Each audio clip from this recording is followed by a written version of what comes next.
Governor Walker, when you campaigned for governor, did you campaign on the issue of collective bargaining being a problem with respect to the Wisconsin's budget?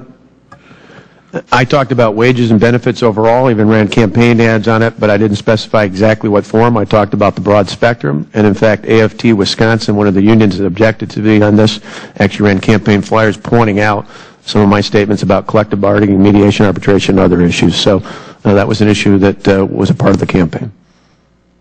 Explicitly?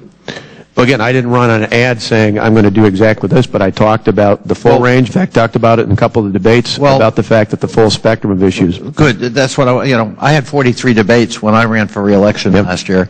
That's a lot of debates. I didn't have that many. I'm glad. Probably more than most members of this body. That's impressive. And I enjoyed every one of them. But that's also more than most members. Exactly.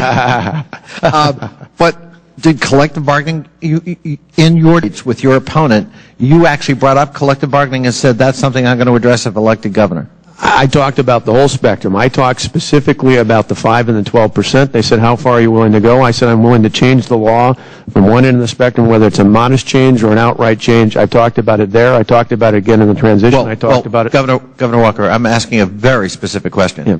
Did you explicitly single out? No. I talked